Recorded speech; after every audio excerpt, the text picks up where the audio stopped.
I can remember very, very vividly back in 1964 when an old friend of mine, who was also a partner as a chartered accountant, Bill Bowering, said, "Oh, I want you to meet a friend of mine, Ralph Haynes."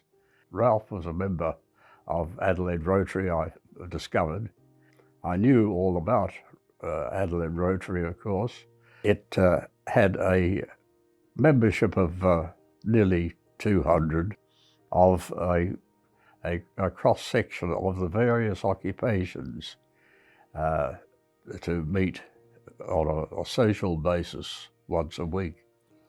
The purpose of this meeting was for me to learn about Rotary and what my responsibilities would be. So I was very honoured and I accepted the invitation and found that right from the jump, the whole attitude was friendliness. I joined Rotary in 1973. Jim Lang was the current president, but he was a pretty tough customer. You know, I found it a struggle at the beginning, and I went to Jim after about 3 months and said I was having trouble managing my professional work and Rotary.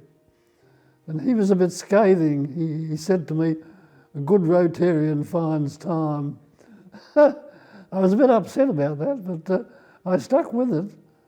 And in the end, it sorted itself out. Helping those in need, we didn't call it social justice in those days. It was just what you did. And so I grew up on a farm.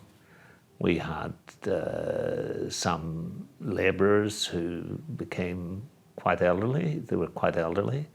There were some houses on the farm, and my mother would just look after them. There was no rent or anything, and made sure they were all right. And she did the same for lots of people in the community. And that, I think, is where we began to learn, one, we were part of a community, and two, we needed to help those that weren't as able as we were to look after themselves. Another great project which Rotary got involved in was in about 2000, or really 1999, 2000, was the opening up of the Heiston tunnels on the southeastern freeway. Rotary Adelaide put in a submission to the government to run this project. It involved nearly donations and services given of something like $400,000. So there were 1,200 bus trips taking 30-odd thousand people from the showgrounds up to the tunnels. The people were allowed to walk. There was a bike ride, a lot of sideshows, and Mitsubishi were a major sponsor. They gave a Magna motor car made in South Australia. I think something like 90 Rotary clubs in Adelaide, in South Australia, were involved in this project overall. They had dancing in the tunnels.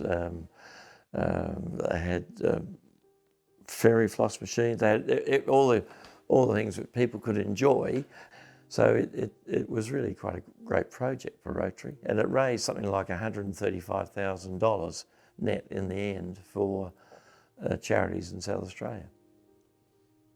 The Rotary has a long list of different fellowships.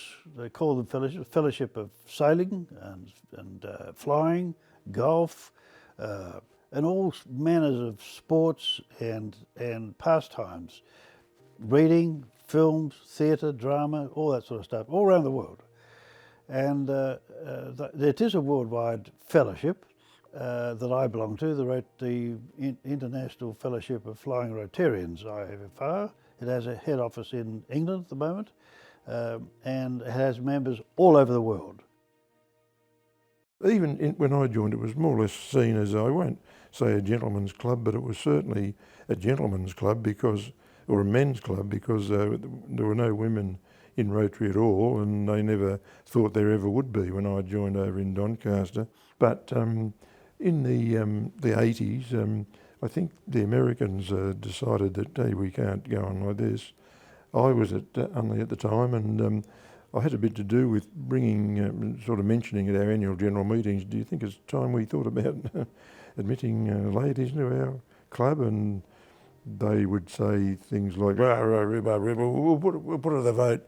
And we usually get about a 40% for and a 60% against. And I did the next year, and 48, 52, and then finally, and very soon after, we did admit ladies to our club. But you know, in some clubs they were very, very upset about it, and I can think of a couple that lost members as a result of it. Before I began my journey in Rotary, I assumed it was all white old men. And I was pleasantly surprised to see a few women when I started. The age group was still quite elderly, but over the 6 years that I've been with the club, the demographic has really changed, very diverse. And I think it's more appealing to the community these days because of the changing face of Rotary. We try and get out there as much as possible to show that it's not just the older generation within Rotary, and that it's very hands-on. It's not a group of people just sitting around having lunch together or having a meeting. We try and get out into the community as much as possible, wearing our Rotary t-shirts and high-vis vests when we're volunteering. So the more we can do that, the more we can show to the community that we are different than what they probably first perceived us to be. They're basically our sponsor club. They sponsor us every year with, finances that we need to run our club. But they also support us in many, many different ways. They are really going to be like our friends deep down. And we owe them so much. We collaborate with them all the time, do programs together, projects together, mentoring, but also fundraising as well. They were also a sponsor for Cultural Night before many times. So yeah, definitely a relationship that I think will continue forever.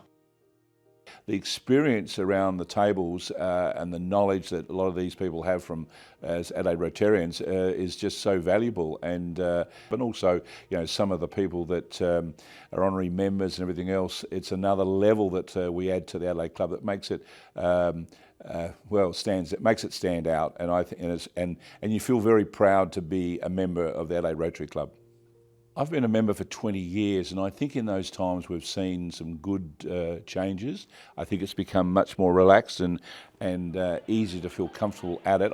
So I think they've done a lot more in terms of making new members feel very welcome, getting involved in committees and organisation. Rotary membership includes so much. If you can't commit to any service project, that's fine. If it's fellowship that you're looking for, we've got that. If it's friendship, and if it's philanthropy, so you've got the means to donate to our organisation. If you're coming along to Rotary to learn something, to network with others, to be provided with resources on an international level to develop yourself personally and professionally, Rotary, the world's your oyster, really. It's the most incredible organisation that I've ever come across in my life that provides so much. Some members join saying that, oh, I want to join Rotary because I want to network. That's inverted comma word, which they say they want to be good at networking. I asked them, what are you offering to the club? They said, oh no, I want to get into a job or a career or a business, so that's why I've joined Rotary. That's the wrong attitude. This so-called thing of networking works only if there is a two-way transfer. So I get something out of it because I'm offering something. And these for any youngster, that's the advice I give. Rotary is an organization which will give you a chance to network, provided you show your intention to contribute back to society. Then they'll take you very seriously. Then they'll respect you, they'll embrace you. Whatever you do, when you spend time volunteering and helping another human beings and raising money for a good cause, that's basically a good and well spent time. And through those little moments of well spent times, it is a well spent life basically at the end. It's life full of fulfillment and giving and happiness. Because when someone gives you a gift, you say thank you. And it's not only on the receiving side, it's also on the giving side. It's a good feeling.